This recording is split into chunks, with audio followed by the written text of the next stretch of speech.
उपमुख्यमंत्री अजित पवार यांच्या निधनानंतर संपूर्ण राज्यात खळबळ व्यक्त केली जाते, किंबहुना हळहळ व्यक्त होतीये, खळबळ माजलीये। त्यांच्या निधनानंतर दोनही राष्ट्रवादी एकत्र येणार असल्याच्या चर्चा पुन्हा एकदा जोर धरतायत। मात्र एनसीपी विलीनीकरणासंदर्भात पवार कुटुंब एकत्र निर्णय घेणार असल्याचं वृत्त आहे। दोन्ही राष्ट्रवादी एकत्र येणार का अशा चर्चा सुरू झाल्यात। या काही काल दादांच्या निधनानंतर झाल्यात अशातला भाग नाही, तर जवळपास गेली वर्षभर या चर्चा या ना त्या कारणाने एकत्र होतात। कधी पवार कुटुंबीय एकत्र आले, दादासाहेब विद्या प्रतिष्ठानला म्हणा किंवा वसंतदादा शुगर इन्स्टिट्यूटला एकत्र आले, एखाद्या खोलीमध्ये त्यांच्या चर्चा वेगळ्या चालल्या असल्या तरी तेव्हापासून त्या सगळ्या चर्चा सुरू होतात। पण स्थानिक स्वराज्य संस्थांच्या नगरपालिकांच्या निवडणुका झाल्यानंतर त्याला थोडासा जोर झाला होता असं मला वाटतं। पण हे एकत्र व्हावं अशा प्रकारची पहिल्यापासूनची माझी भूमिका होती। माझं या महिन्यामध्ये अनेक वेळेला अजितदादांशी चर्चा झाली, परंतु त्यांच्या चर्चेच्या दरम्यान दोन्ही राष्ट्रवादी एकत्रित येण्याच्या संदर्भातला कुठल्याही प्रस्तावाच्या बाबतीत काही चर्चा असल्याचं ते काही मला बोलले नाहीत।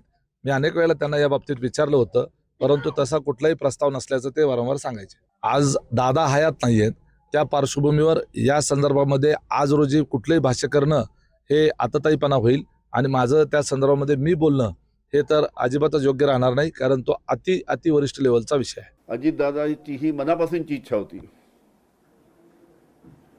आणि आज त्या आपल्यामध्ये नाही आहेत आणि म्हणून सर्वांनी पुढाकार घेतला पाहिजे की अजितदादाची जी शेवटली इच्छा होती की दोन्ही पक्ष एकत्र आले पाहिजेत, त्या दृष्टीनं पावलं उचलली गेली पाहिजे असं मला वाटतं। दोन राष्ट्रवादी एक होणं किंवा होईल हे खरं, पण नेता कुठून आणणार?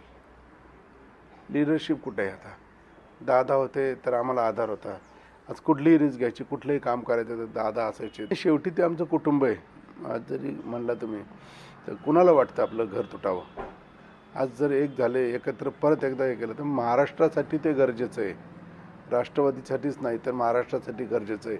सगळ्या विषयाची जाण असणारी जर कोण होते तर अजितदादा होते, पवारसाहेब होते। आज त्यामुळं लोकांची नाळ जोडली होती त्यांच्याशी। अख्ख्या महाराष्ट्राची ती इच्छा असते। दोन्ही राष्ट्रवादी एकत्र तशी चर्चा झालेली आहे, पण आता त्याचा निर्णय अशा घटनेमुळे थांबलेला दिसतो।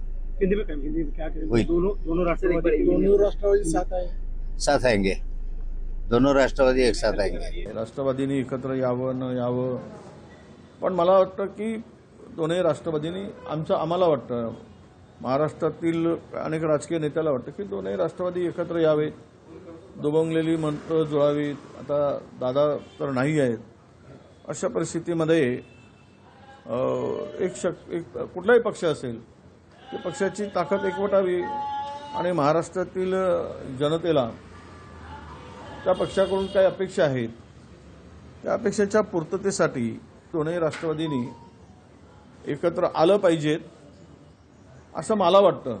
राष्ट्रवादी काँग्रेस पक्ष दोन एका जागी झाले पाहिजे, कारण दोन्ही पक्षाचे जे प्रमुख होते ते आमचे कुटुंब प्रमुख आहेत। निश्चित त्यांनी एका जागी यायला पाहिजे असं सगळ्याच कार्यकर्त्यांचं म्हणणं आहे। माझं पूर्वीपासूनच म्हणणं आहे की दोन्ही राष्ट्रवादी एका।